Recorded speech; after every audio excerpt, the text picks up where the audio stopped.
Good afternoon, good afternoon. चलो फिर। तो थर्मो के अंदर सबसे पहले हमने बात करी थी, थर्मो से पहले ही हमने बात कर ली थी केटीजी की, काइनेटिक थ्योरी ऑफ गैसेस की। इसके अंदर हमने जो बात करी थी, सर बताओ कहाँ से स्टार्ट करें? आइडियल गैस इक्वेशन तो हमने पढ़ ही लिया, PV is equal to NRT.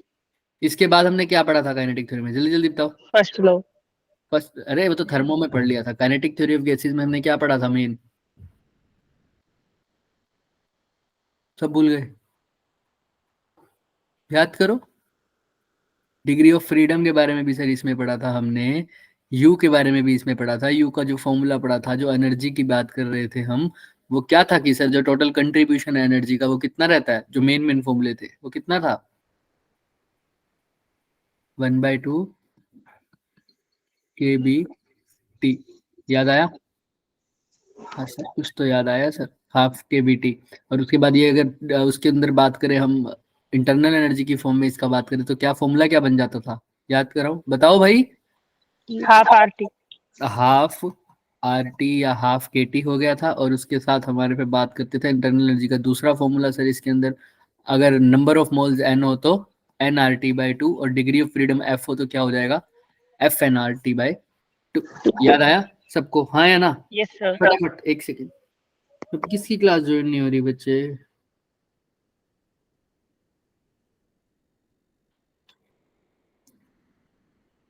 चलो कोई बात नहीं, अब आई थिंक हो जाएगी, किसी की भी हो जाएगी। और जनरली हमने तो बात ही कर ली थी। हाँ चलिए, तो हम बात कर रहे थे हमारा थर्मोडायनेमिक्स की, यहाँ तक हो गया था एफ एन आर 2/2। फिर इसके बाद सीधा थर्मो पर ही साथ साथ डिप्ट करे जाएंगे। इसके अंदर फिर हमने बाद में थर्मोडायनेमिक्स के इसी के अकॉर्डिंग हमने यू का फॉर्मूला भी तय किया था हमारा एफ एन आर 2/2। एफ की वैल्यू हमारे पास मोनो के लिए, डाई के लिए एंड क्या रहती थी? मोनो के लिए क्या रहती थी सर? 3। ढंग से लिख देते हैं अब इसको। मोनो, डाया, पोली। मोनो के लिए 3, डाया के लिए 5,7। और इसके लिए 6। 6। और अगर मैं बात करूं कि टेम्परेचर क्या हो सर, लेस देन कितना? 70 और ग्रेटर 3,000। देन 3000 केल्विन के अंदर। तो अगर ग्रेटर देन 3000 है तो सर सारा कुछ आ जाएगा सर। मोनो की कितनी हो जाएगी उस केस में? 3। 3। डाया की कितनी हो जाएगी सर? 7। 6। 7। और पोली की 8। 8। क्या सर ये दो मोड जो एक्स्ट्रा आए हैं वो कौन से आए हैं? वाइब्रेशनल। मोड आए हैं सर। अगर लेस देन 30 हो तो ये तीनों की, मोनो की भी 3, डाया की भी 3 और पोली की भी 3 हो जाएगी सर। याद आया सबको? यस और नो? Yes sir. वो दो यस मोड सर। किसके थे? डाया के। तो और पोली के अंदर भी हमने जो बात करी है, ये 6 किसके होते हैं सर? नॉन लीनियर वाले के होते हैं। नॉन लीनियर भूलना मत, कभी कभी क्वेश्चन पूछ लेता है। आइए सर, इसके बाद हमने यू का और फॉर्मूले पढ़े थे सर। यू का हमारे पास N F R delta T by two और N C V delta T. उसके बाद हमने जो पहला लॉ पढ़ा था थर्मोडायनेमिक्स का, वो क्या पढ़ा था sir? Delta DQ equal to DU plus DW। D U plus D W. और डी की equal to D U plus D W. वहां पर D U change internal energy और डी डब्ल्यू वर्क डन था, और डी क्यू क्या था हमारे पास? हीट। इसके अंदर हमने फिर यू की बात तो कर ही ली, एनसीवी डेल्टा टी, राइट। उसके बाद हमने हीट कैपेसिटी की बात करी थी। सबसे पहले सिंपल हीट कैपेसिटी का फॉर्मूला क्या होता था? D Q by dt dt। और उसके बाद हमने बात करी मोलर हीट कैपेसिटी का फॉर्मूला क्या हो जाता था बच्चे? DQ by NDT। 100 और उसके बाद specific heat capacity, specific, good afternoon, specific heat capacity क्या होता था?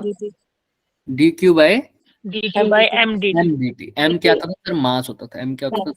मास। क्लियर है सबको? यस और नो? Yes sir. यस के सर। अंदर हमने फिर बात करी थी सर सीपी। वैसे हम बात कर लें सर, सीवी का एक फॉर्मूला हमने पढ़ा था, वो क्या था sir? F R bye 2 SR/2। और फिर सीपी माइनस सीवी हमारा किसके इक्वल था? गामा के, है ना? R के। हाँ, किसके इक्वल था? आर के। और सीपी बाई सीवी किसके इक्वल था? गामा गामा गामा को क्या बोलते थे sir? Adiabatic adiabatic constant. Constant बोल दो, या एडियाबैटिक इंडेक्स भी बोल देते कई जगह पर। राइट। इसके बाद हम जब बात करते थे सर, हमने ग्राफ्स की बात करी थी सर, पीवी ग्राफ्स की बात करी थी, ग्राफ सिर्फ पीवी की बात करते हैं अभी, ग्राफ्स तो चलते हैं बाद में, पहले इक्वेशंस की बात करते हैं सर। सबके ग्रैंडफादर कौन थे sir? Polytropic polytropic process. Polytropic process का क्या था? पीवी की power X equal to constant constant. और साथ में हमारे पास क्या था सर?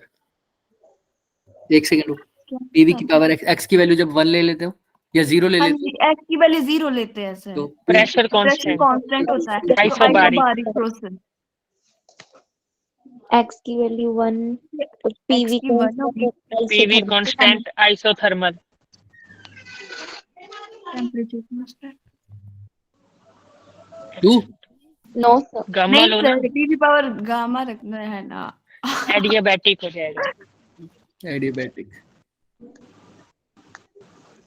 इन्फिनिटी की बात करते तो सर क्या कांस्टेंट था? वॉल्यूम वॉल्यूम आइसोकोरिक चोर वाला। आइसोकोरिक। क्लियर है सबको? यस और नो? Yes, sir. इसके बाद हम बात करते थे सर पीवी ग्राफ की अगर बात करूं तो सर मैं पीवी ग्राफ, ये सर किसका होता था? आइसोबारिक। बारीक का। पहले मैं बना ही देता हूँ ग्राफ सारे। ये आइसोबारिक का। अच्छा सर, ये आइसोकोरिक और ये और ये ऊपर वाला आइसोथर्मल, नीचे वाला एडियाबैटिक। बोलो क्या कह रहे हो? ऊपर वाला आइसो तो थर्मल, नीचे वाला एडियाबैटिक। एडियाबैटिक का ये थोड़ा कम ज्यादा होता है। एडियाबैटिक का ज्यादा होता आइसोकोरिक है ये। है। आइसोकोरिक, ठीक। अगर स्लोप की बात करें तो आइसोथर्मल का क्या होता है सर? डीपी बाय डीवी किसके इक्वल था? पी बाय वी माइनस का, राइट। अगर मैं इसकी बात करूं सर किसकी? एडियाबैटिक की, तो किसके इक्वल था सर? तो gamma P by V. Clear? By V. चलिए नेक्स्ट की बात करते हैं सर।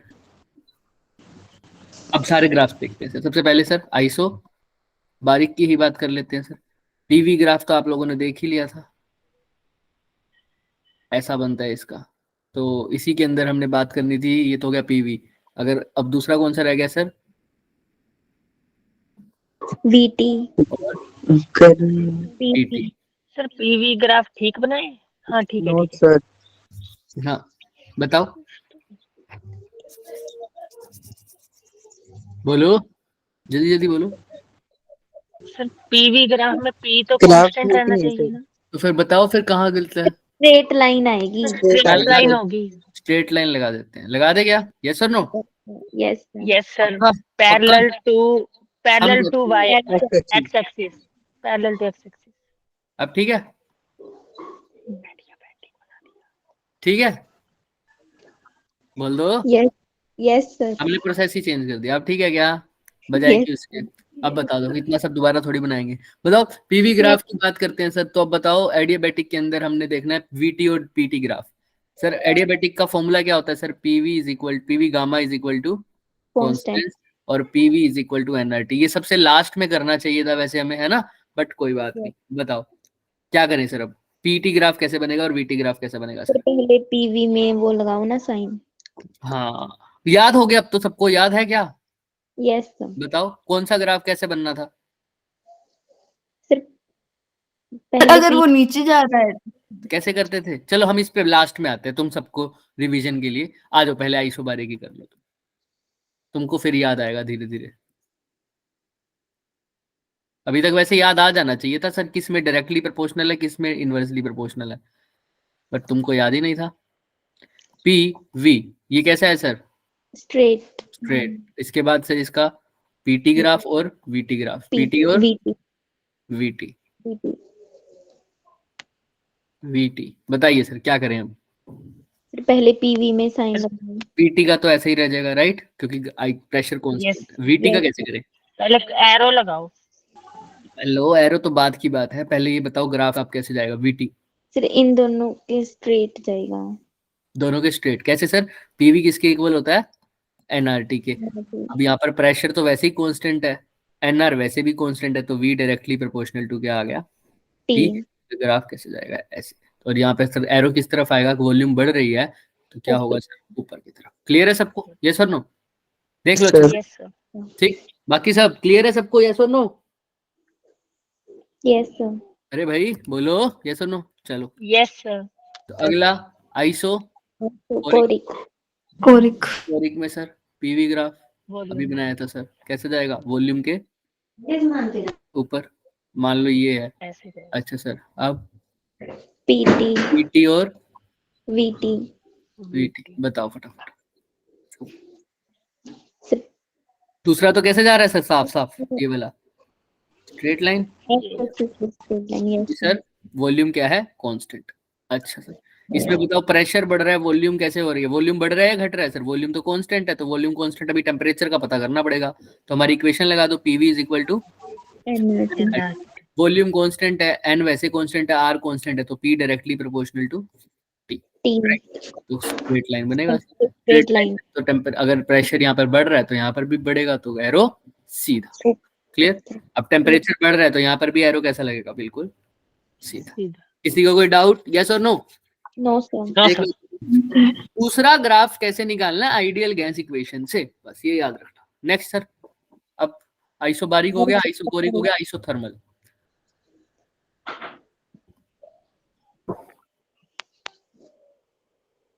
आइसोथर्मल चलिए।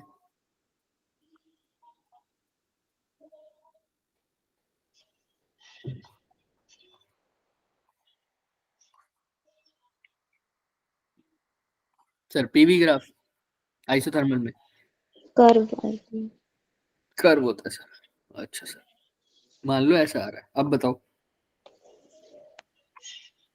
वीटी ग्राफ तुम बताओ भाई, मैं थोड़ी बैठा हूँ। पैरेलल टू वाई एक्सिस आएगा। पैरेलल टू वाई एक्सिस क्यों? सर क्योंकि इसमें temperature constant.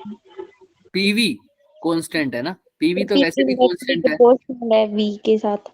T directly proportional है, कैसे पता आपको? सर पी इनवर्सली प्रोपोर्शनल है वी के साथ। वेरी गुड, क्योंकि पीवी कांस्टेंट है तो पी इनवर्सली प्रोपोर्शनल है वी के साथ। तो पी और वी का ग्राफ कैसे बनेगा सर? वो तो पता चल ही गया, लेकिन हम बात कर रहे थे पीटी और वीटी की, वो बताओ ना।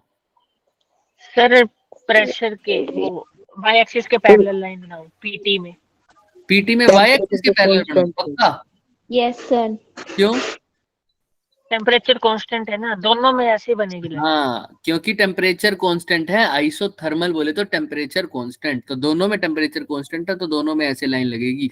अब यहाँ पर देखो वॉल्यूम धीरे धीरे बढ़ रहा है, तो यहाँ पर भी गैरो कहाँ लगेगा?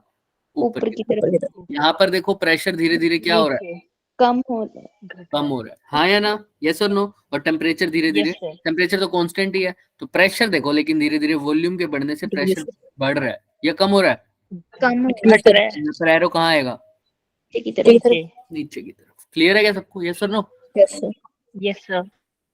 अब रह गया हमारे पास जो हमारा पीछे रह गया था आइडियाबैटिक। अब इस पे आ जाओ, कैसे करोगे बताओ? PV gamma is equal to constant था, पीवी का तो ग्राफ समझ में आ गया। तो हमने कहा हमें पी वी और टी का चाहिए, तो वी को टी आना चाहिए पी की जगह, तो PV is equal to NRT में किसकी वैल्यू पुट कर दी सर? पी की।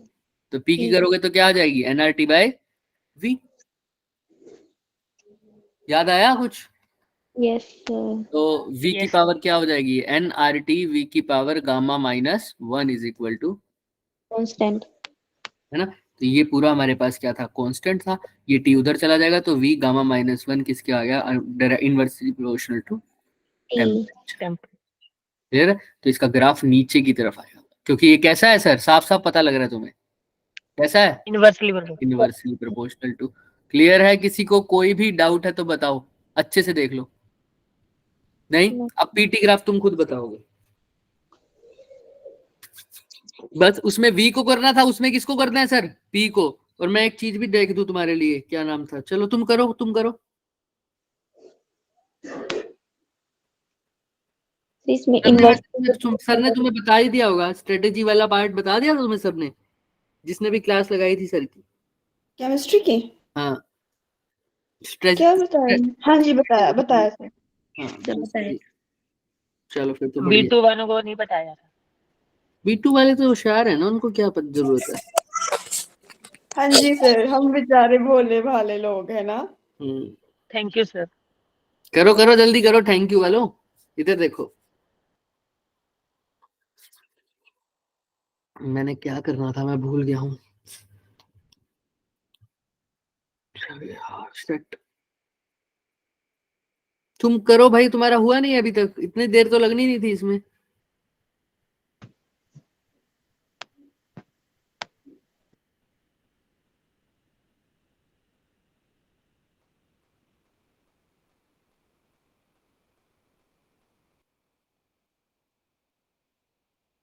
करो, ये की तो चीज थी भाई, हमने इसको बताया भी था, तुम्हें लगेगा कुछ और लेकिन होता कुछ हो रहा है। गामा पॉजिटिव लेके चलते थे जब, याद है कुछ क्या करना था सर? यहाँ पर भी वही PV gamma is equal to constant करना था, लेकिन यहाँ पी और टी चाहिए, यानी वी नहीं चाहिए। तो वी को किस में बदल दूंगा सर? पी में। तो वी का फॉर्मूला क्या आ जाएगा यहाँ से? N R T by T. P को पी लिखो, वी की जगह क्या लिख दोगे? N R T by P की पावर गामा। यार ये चीज नहीं होनी चाहिए थी, अब तो तुमको सीधा बताना था सर ग्राफ ऐसा बनेगा। ग्राफ तो लर्न होने चाहिए भाई, ये नहीं याद तुम्हें बताओ। मेरे को तो लग रहा था इसमें तो बहुत कम टाइम लगेगा, बच्चों को सब आता होगा, तुम लोग ही नहीं बोले। करो अब इसको। Sir N R T gamma, तो एन आर गामा तो हटा ही दो क्योंकि वो भी कांस्टेंट है। तो सर पी टी की पावर गामा और डिवाइड बाय भी पी की पावर गामा कांस्टेंट के इक्वल आ रहा है, तो ये क्या बन जाएगा? पी की power 1 minus gamma inversely proportional to क्या हो जाएगा? 1 बाय टी। लेकिन अभी कांस्टेंट ही लिख दो चाहे, लेकिन हमको देखना था गामा माइनस 1 की बात करनी थी। तो जब गामा माइनस 1 की बात करूंगा तो सर ये नीचे आ जाएगी, दोनों चीजें ऊपर चली जाएंगी, ऐसा समझ लो, है ना। टी भी ऊपर आ जाएगा ना, या ऐसा लिख दो, की power gamma is equal to constant upon P की power 1 minus gamma, that is T की power gamma is equal directly proportional to P की पावर गामा माइनस। इसका ग्राफ कुछ ऐसा बनता था। अब यहाँ पर देखो एरो में वॉल्यूम धीरे धीरे बढ़ रही है, तो इसका ग्राफ वॉल्यूम कैसे जाएगा सर? ऊपर की तरफ। ऊपर को। अब ध्यान से देखो, टेम्परेचर धीरे धीरे कम हो रहा है सर, तो इसका ग्राफ कहाँ जाएगा? नीचे को। देख लो अच्छे से, वॉल्यूम बढ़ रहा है, टेम्परेचर घट रहा है, नीचे और प्रेशर भी घट ही रहा था, इसलिए नीचे ही है। देख, ये एडियाबैटिक का कोई भूले ना भाई, ध्यान रख लो अभी भी। अब पेपर में ड्राइव करने मत बैठ जाना, याद रखना वीटी का तो ग्राफ ऐसे ही आएगा, लेकिन उसका पीटी का थोड़ा सा ऊपर। और मैंने इसको एग्जांपल भी दिया है तुम्हारे को, वैसे जैसा उसका बनता है, H is equal to UT plus half AT, same वैसा। चलें क्या आगे? बोलो, यस किसी को कोई डाउट? एक सेकंड। नो आइए सर, तो आई थिंक ग्राफ का सिलसिला यहीं खत्म होता है, एक हमारा वो चीज रह गई अब।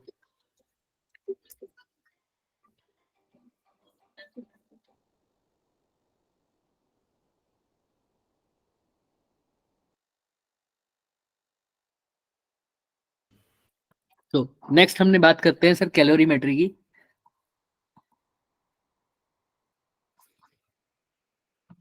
अरे रुको, इससे पहले वो तो कर लो, वर्क डन की बात।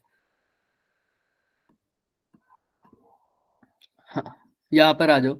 हमने देखा था D Q is equal to D U plus है ना। तो अगर मैं बात करूँ, टेम्परेचर कांस्टेंट होगा तो, या सॉरी मान लो वॉल्यूम कांस्टेंट है, तो डी डब्ल्यू क्या हो जाएगा उस केस में? डी डब्ल्यू का जनरल फॉर्मूला क्या होता है डब्ल्यू का? P D P delta we. P delta we. Isobaric में भी यही हो जाएगा, है ना। और आइसोकोरिक में तो वर्क डन। अब आइसोबारिक का तो यही लग जाएगा, लेकिन सर हम बात कर रहे थे इसकी आइसोकोरिक में। आइसोकोरिक में वॉल्यूम कांस्टेंट हो जाए तो चेंज इन वॉल्यूम 0, तो वर्क डन भी 0। उस केस में डी क्यू किसके इक्वल आ जाएगा? बिल्कुल डी यू। ठीक है सर, आइसोबारिक के अंदर तो पता ही है ये पीडीवी फॉर्मूला लग जाएगा। लेकिन सर साथ में अगर मान लो एडियाबैटिक की बात करूं, हीट चेंज का 0 हो जाए तो डी क्यू 0, तो एडियाबैटिक के अंदर डी यू किसके इक्वल आ जाएगा? अगर heat change minus D W. Minus D W. Clear है? हाँ या ना? देख लो अच्छे से, किसी को कोई भी डाउट है, कुछ भी डाउट है तो पूछ लो। चले आगे। अच्छा, दो होमवर्क दिए थे आपको, एक तो एडियाबैटिक का और एक किसका दिया था? कौन करके आया? आइसोथर्मल का क्या था? P1 V1 log P2 bye ln P2 bye V1। अब इसको तुम log में भी कन्वर्ट कर सकते हो, 2.303 मल्टीप्लाई, याद है सबको? यस सर, 2.303 एनआरटी किसी को लॉग। कभी कभी वॉल्यूम की फॉर्म में पूछ लेता है तो क्या लिखोगे? V1 अपॉन V2, है ना, क्योंकि PV इज इक्वल टू क्या होता है? nRT, और आइसोथर्मल में PV कांस्टेंट होता है, तो P इनवर्सली प्रोपोर्शनल होता है किसके, V के। तो P1 V1 तो यहाँ लिख दोगे, जहां पर P1 है P2 है वहां पर क्या आ जाएगा, V1 और जहां P1 है वहां क्या आ जाएगा, V2। क्लियर है। तो दोनों के अंदर ये होमवर्क दिया था आप लोगों को। एडियाबैटिक के अंदर क्या लिखोगे बताओ, अभी कल बच्चे ने बताया भी था, P1 V1 minus P2 V2 divided by gamma gamma minus. -1। और इसको एनआरटी की फॉर्म में, टेम्परेचर की फॉर्म में लिखना हो तो बस पीवी की जगह क्या लिख देना है, एनआरटी। तो P1 V1 की जगह क्या लिख दोगे, एनआर T2 T1 सॉरी, और पीवी की जगह क्या लिख दोगे, NR nRT2 divided by gamma minus 1, या एनआर कॉमन ले लो तो क्या आ जाएगा, T1 माइनस T2 अपॉन में gamma minus 1।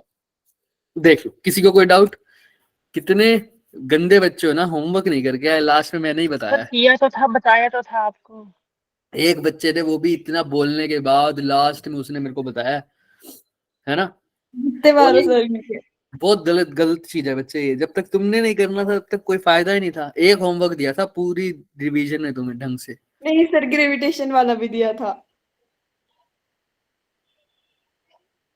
Sir mute, mike sir mike mute. वो भी कल लास्ट में केशव ने कल ही बताया है, वो भी नहीं करके आए थे तुम। नहीं सर, चलो करा सर था। आइए कैलोरीमेट्री पे आइए। कैलोरीमेट्री में सर हमने दो चीजें बात करी थी, दो फॉर्मूले sir, Q is equal to MS delta T और Q इज और Q equal to ml। M। ms delta T कब लगता था सर, जब जब सर उसमें Temperature। इसका चेंज होता है, टेम्परेचर टेम्परेचर का लॉस होता था, गेन होता था। ml कब लगता था जब चेंज होता है। जब जब phase फेस चेंज होती है। फेस चेंज होता था सर। यही हमने सबसे पहले ध्यान रखना था इसके अंदर, है ना। तो हमने ये ग्राफ बनाया था सर, अगर ये स्टेट की बात करूं यहाँ पर, और यहाँ पर टेम्परेचर की बात करूं, है ना, या अगर मैं यहाँ पर बात कर लूँ हीट की, और यहाँ बात कर लूँ टेम्परेचर की, तो सर पहले तो क्या हो रहा है सर, सॉलिड से लिक्विड में जा रहा है। उसके बाद सर अगर टेम्परेचर कांस्टेंट हो गया, इसका मतलब सर क्या चेंज हो रहा है, phase फेज। उसके बाद फिर से ओ से जा रहा है सर, फिर से ऐसा हो गया, इसका मतलब दोबारा से क्या हो गया, फेज का चेंज हो गया। उसके बाद सर दोबारा से अगर ऐसा जा रहा है तो फिर से टेम्परेचर चेंज हो रहा है, और उसके बाद फेज चेंज हो रहा है। क्लियर है सबको, यस और नो। ये हो जाएगा सॉलिड sir। के लिए, ये हो जाएगा फिर ये सॉलिड से लिक्विड में, और ये लिक्विड से गैस में। और आगे की बात हमने करनी नहीं, तो आप सीधा यहाँ पर हटा भी सकते हैं। ये क्यों हटा रहा हूँ मैं, इसके बाद अगर आप कर रहे हो कि अब गैस में चेंज हो ही गया, तो अब गैस में चेंज होने के बाद तो उसका क्या चेंज होगा, सिर्फ टेम्परेचर ही चेंज होगा ना सर। टेम्परेचर। हाँ, तो इसको फिर ऐसे ही रहने दो, इस लाइन को बिल्कुल स्ट्रेट ये चलती रहेगी आगे। क्लियर है। अच्छा, ये होगा सर फेज ट्रांजिशन, यही मेन चीज थी हमारे को। अब मैं फॉर्मूले की बात नहीं करूंगा, लेकिन आपको याद रह जाए क्या थी वो चीज, हाँ, सॉलिड लिक्विड और गैस के लिए सर, अगर सॉलिड लिक्विड और गैस में हम आइस वाटर एंड स्टीम लें, तो सर आइस के लिए स्पेसिफिक हीट कैपेसिटी कितनी हो जाएगी, 1/2 कैलोरी 1/2। पर ग्राम डिग्री सेल्सियस। ऐसे इसकी भी सर हाफ कैलोरी पर ग्राम डिग्री सेल्सियस। वाटर की सर 1 कैलोरी पर degree Celsius. Sir latent heat की बात करूं, फ्यूजन की, आइस से वाटर या वाटर से आइस में, 80 कैलोरी पर ग्राम, है ना। Latent heat of vaporization sir, water से स्टीम और स्टीम से वाटर, 540 कैलोरी पर 540। क्लियर है सबको, यस और नो। इतना ही करना था बच्चे हमने आज। लेकिन मैं आपको एक बात बता दूं कि अजीज को पता होगा, स्ट्रेटेजी सर ने बताई होगी, वो सही बताई होगी वैसे भी। और दूसरी बात, कुछ भी हो जाए बच्चे, अगर पेपर में कुछ अच्छा खासा आता है, चाहे केमिस्ट्री का पोर्शन आता है तुमको अच्छे से, चाहे मैथ्स का आता है, तुम ये तो बिल्कुल अवॉइड करना। समझ में आ रही है। कोई भी पहला पेपर के पहला फर्स्ट राउंड लेना है सब बच्चों ने, और फर्स्ट राउंड के अंदर किसी ने भी फालतू क्वेश्चन को छेड़ना भी नहीं है। फालतू क्वेश्चन इन द सेंस, पहले राउंड में फालतू वो क्वेश्चन है जिसमें तुम्हें जरा सा भी डाउट है, उसको छेड़ना ही नहीं है पहले राउंड में। पेपर के पहला राउंड शुरू से लेकर अंत तक तुमको किसी भी क्वेश्चन जिसमें तुम्हें डाउट है छूना भी नहीं है। समझ में आ रहा है, यस और नो। यस सर, क्लियर है, नहीं छेड़ोगे। 20 रॉन्ग क्वेश्चन हो गया, तुम्हारे गए 20 नंबर तो सीधा ही। समझ में आ रहा है? बीच में ठीक करे वो भी गलत हो जा रहे हैं। मेरी बात सुनो, फर्स्ट राउंड में कोई भी डाउटफुल क्वेश्चन, चाहे तुमने कितने ही अच्छे से की हुई हो वो चैप्टर, अगर वो डाउट है तो उसको नहीं छेड़ना। सिर्फ श्योर क्वेश्चन छेड़ने हैं, सिर्फ और सिर्फ फर्स्ट राउंड में। अब फर्स्ट राउंड में तुम्हारा अच्छा खासा मतलब क्वेश्चन अटेम्प्ट हो गए, मान लो फिजिक्स की बात कर रहा हूँ, फिर सेकंड राउंड में डाउटफुल क्वेश्चन को छेड़ने की तभी कोशिश करना जब तुम्हारे फिजिक्स में अच्छे खासे क्वेश्चंस ना हुए हो, ठीक है, तब आना सेकंड राउंड पे। और सेकंड राउंड में जो डाउटफुल क्वेश्चंस है उनके अंदर, जिसके अंदर तुम्हें पक्का श्योरिटी है कि ये मेरे को इतना ही डाउट था, अगर ये डाउट मेरा क्लियर हो रहा है ऑप्शन से या कैसे भी, तो मैं इस क्वेश्चन को अटेम्प्ट कर देता हूँ सेकंड राउंड। अगर फर्स्ट और सेकंड राउंड में तुम्हारे क्वेश्चंस अच्छे खासे हो रहे हैं, थर्ड राउंड के क्वेश्चन थर्ड राउंड करना ही नहीं है तुमको। समझ में आ रहा है? थर्ड राउंड के क्वेश्चन को छेड़ना ही नहीं अगर फर्स्ट और सेकंड से तुम्हारा काम चल रहा है। हाँ, कोई बच्चा ऐसा है जिसके सिर्फ 5 क्वेश्चन ही हुए हैं, सिर्फ 5 क्वेश्चन हुए हैं फर्स्ट राउंड में भी और सेकंड राउंड में भी, अब जाके उसको थर्ड राउंड लेना पड़ेगा, अब उसको रिस्क लेना पड़ेगा। क्लियर है? लेकिन रिस्क थर्ड राउंड की बात होती है बच्चे, फर्स्ट राउंड में कोई भी ऐसे बच्चे ला करके आ जाना फालतू का, क्योंकि अगर पहले राउंड में ही किसी क्वेश्चन पे रुक गए डाउटफुल क्वेश्चन पे, तो सेकंड और थर्ड राउंड आने की बात ही नहीं होगी, तुम्हारा पेपर कवर ही नहीं होगा किसी भी हाल में। अगर फर्स्ट राउंड पे ही कोई भी डाउटफुल क्वेश्चन है वहीं पर अटक के बैठ गए, तो ध्यान रखना तुम्हारा सेकंड थर्ड राउंड आने ही नहीं वाला, ये दिमाग में रख जाना। क्यों? क्योंकि सर फर्स्ट राउंड पे ही अटके रहोगे तो सेकंड और थर्ड राउंड की जरूरत ही नहीं पड़ेगी, क्योंकि पेपर कंप्लीट ही नहीं होने वाला, तुमको यही नहीं पता लगेगा कि क्वेश्चन कौन कौन से आ रखे थे, तुम पूरा पेपर ही नहीं पढ़ पाओगे। समझ में आ रहा है सबको क्या बोल रहा हूं मैं? Yes, sir. और ऑलवेज ऑलवेज कुछ भी हो जाए तुमको इसी से स्टार्ट करना है, Chemistry. कुछ भी हो जाए, है ना, कुछ भी हो जाए, क्योंकि केमिस्ट्री एक ऐसा सब्जेक्ट है जिसमें तुम्हें सबसे अच्छा तुम स्कोर कर पाओगे, अब सबसे अच्छा तुम्हें वेटेज मिलेगी और सबसे अच्छा तुम्हारी गलतियां होने की चांसेस कम होगी। उसके बाद आप देखना आपके हिसाब से फिजिक्स और मैथ, जिसमें आपको सही लग रहा है पेपर, कभी इसका टफ आ रहा होता कभी इसका, या आपके हिसाब से जो आपको सही लग रहा है पढ़ना एक बार फिजिक्स और मैथ में, देखना कि कौन से मेरे को प्रोबेबिलिटी लगती है। अगर फिजिक्स में लगती है तो सर मैं पहले फिजिक्स उठाऊंगा और वही राउंड वाला सिस्टम स्टार्ट कर दूंगा, अगर मैथ्स में लगती है तो पहले मैं मैथ्स उठाऊंगा। ऐसा मत सोचना कि मेरे को ये मैंने पढ़ा हुआ है, जो उस टाइम पर जो अच्छा लगे वही, जो आ रहा हो वही, अंत में क्या पता मैथ में अच्छे क्वेश्चन आ रहे हो, मेरे को आते हो, समझ में आ रही है बात, क्या पता फिजिक्स में अच्छे आ रहे हो, लेकिन पहला तुम अपना जाके रखना कौन सा सब्जेक्ट करोगे sir? Chemistry. Until and unless कोई ऐसा बच्चा हो जिसने केमिस्ट्री को बिल्कुल भी ना छेड़ा हो, वो केमिस्ट्री ना उठाना, वो कोई और उठा लेना, बाकी ऐसा कोई होगा नहीं यहाँ पर। बट मेरे हिसाब से अभी पहले केमिस्ट्री ही उठाना, उसके बाद तुम क्या उठाओगे? फिजिक्स और मैथ्स। क्लियर है सबको? यस। यामिनी की तबीयत ठीक हो गई? उसने पेपर मांगा था, वो गई, अभी लेफ्ट हुई है, चलो कोई बात नहीं, लास्ट में तो रिवीजन कर गई है। हम ये बोर्ड भेज देंगे सबको अगर तुम कहोगे तो, ठीक है? हाँ, इसी में ही है, वो भी इसी में ही है बच्चे, ये रहा सारा इसी के अंदर होगा, बाकी देख लेते हैं हम, फिर भी दोनों भेज दूंगा, बाकी समझ नहीं आएगा ये ना, पता है जब बोर्ड वाला सिस्टम भेजते हैं ना हम, तो उस टाइम ये ब्लैक जो चीज स्क्रीन है ना, वो नीचे व्हाइट हो जाती है बिल्कुल। देखते हैं, तुम्हें समझ में आ जाएगा तो मैं तो भेज दूंगा, ठीक? आ जाएगा सर, आप भेज देना। ठीक है, एडियाबैटिक और आइसोथर्मल का कर लेना भाई, और कुछ तो रह नहीं गया, अब अच्छे से करना। Best of luck. Negative marking avoid करना बच्चे, नेगेटिव मार्किंग की वजह से फंस जाओगे, ठीक है? Yes, sir. Thank you, sir. Okay बच्चे, bye bye, best of luck, मिलते हैं फिर, thank you. Thank you sir, bye sir. Bye. Sir thank you sir बच्चे। एक बात पूछनी थी। सर जो हमने एडमिट कार्ड लेके जाना है वो वहीं पे छोड़ के आना है? नहीं, वो उसके उनके ऊपर डिपेंड होता है, सेंटर